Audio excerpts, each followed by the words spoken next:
Hey, Oldies Forever here. Down in Carbondale, I just got back and I did a whole bunch, or I got a whole bunch of lures from my friend's dad, and it's really nice of him. He used to go fishing a lot, so he gave me a lot of his old soft plastics, and he even gave me three poles. This is actually one of them.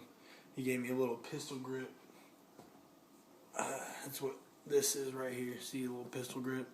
I just put on one of my other lures. This is a Abu Garcia Silver Max with 6 bearings on it. But this video is not going to be about rods and everything. It is going to be about how to organize your tackle box. And I've been doing this lately in the past 2 nights or so. And what I'm really just talking about is setting up your tackle box. So that way when you get out on the water, you're not worrying about, oh, where's this, where is that. You just have everything ready, and that includes maybe putting on snap swivels ahead of time and things like that. But organization is a huge thing, and so I'm going to go ahead and walk you through that right now. Alright, so what we have here is, this is my tackle box. Hold on, I gotta scooch around here.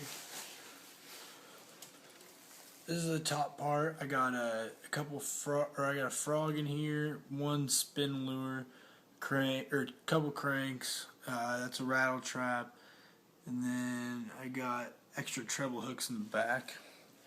As we come down a level, then I got a whole bunch of jigs, mostly archy heads, a couple footballs. I got various colors. I got a couple back there that you might not be able to see. Here's another one.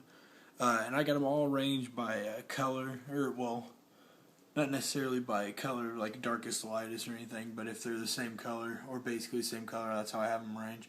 As we come down, these are soft plastics. Now, generally, you want to keep these soft plastics in a bag by themselves, but these have been exposed in a 5-gallon bucket with no lid for several years now, so they're pretty much as bad as they're going to get without needing to worry about them. So I got some craws over here. As we come over, we got sectional worms, various colors, and then this one right here is a rounded sectional worm, a couple of them. So, but as you see here, I got some weights, and I'll get into these big teardrop ones in a second. I got smaller weights. I got some hooks. I need to expand my hook. That's why I don't have a whole bunch of stuff. I got some snap swivels. I don't have a whole bunch of plastics yet because I need to actually get some hooks so that way I can actually use them. So I actually have a lot more if you want to see them. I got them right here. I got a whole grocery bag full, just filled with them. Just enormous. My friend's dad he really hooked me up, and he was really nice about it. But yeah, so his name is Rodney Goss. He almost went Bassmaster. He was just before it, so he's a great guy. He's gonna be helping out me and his son to try to get a little bit more competitive in tournaments and stuff. But all right, so let's go back here. So as you can see, I got a whole bunch of little papers. And you're probably wondering why I have papers in here. Well, this is, I got trailers over here, trailers for my jigs. This is craws, so in case I want to hit or get a craw and these up here aren't working, I can just go down here to these. I got one set of wacky rigs. I got a couple things of lizards. Then I got some worms over here. I got a smaller one and then a larger one. And they're 2 different colors too, so that way you got that. But then I also got some up here. And then these right here, this is a variety. But they're all basically the same color, which is good. So that way you don't, if you're going to do a variety, you're going to want to keep something the same. So if you're going to do a variety of variety of colors of the same kind of jig or the same kind of soft plastic, or you're going to do the same kind of soft plastic, or no, not the same, or the same kind of color but different soft plastics or something like that. That's a good idea, and try to keep them organized like that. But then Also, if you can try to break it up, then that's good. But if you have something like I do, then that's not going to work out very well. But here in this one, I have millipedes, a wacky puss, and a lizard. Now the wacky puss, here I'll actually get one out for you. A wacky puss, which is what I like to call it, is actually I'm just going to go ahead and show you. So hold on. And always when you're getting these, see how thin it is? Always squeeze out all the air, because if you let air stay in there, then they'll get dried out. I know I have some laying out, but like I said, those have already been setting out for a while. Okay, here we go. Found one right on top. Okay, a wacky puss.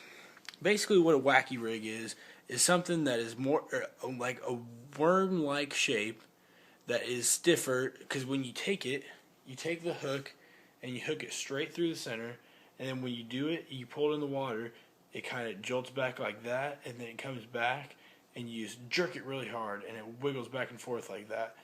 And the reason why I call this a wacky puss is because, if you guys can see it, yeah, all those little octopus holes.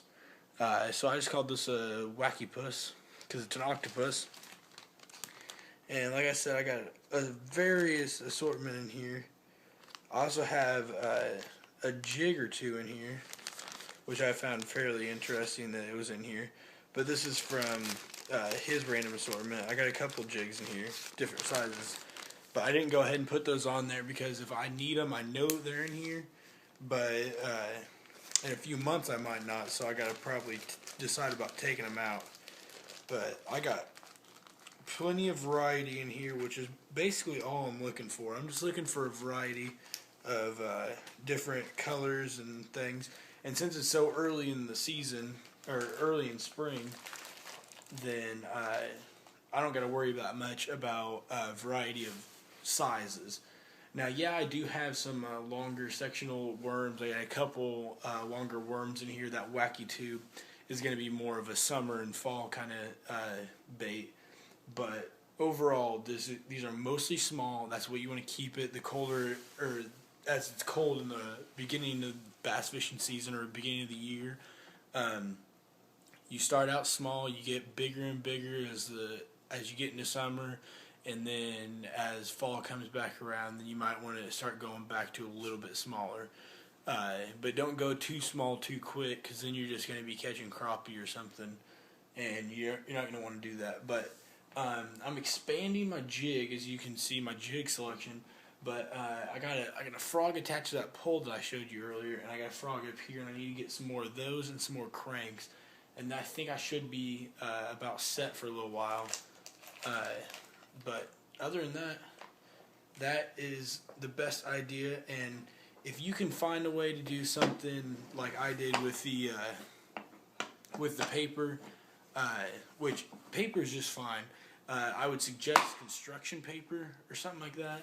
But then you might also want to think about getting maybe like a piece of duct tape and putting it on here and writing what you got on here, like what variety, whether you got like X amount of jigs and X amount of cranks or something like that. It's something that's easily torn off and that's not going to damage anything that you have. Actually, duct tape might actually protect you a little bit. But like I said, I got plenty of extra stuff, and you're going to want to have plenty of extra stuff too. If you're going to be bass fishing or any kind of fishing, you need to let the fish talk to you, and that's why you got a variety. This is Oldies Forever here, and I'll see you guys later.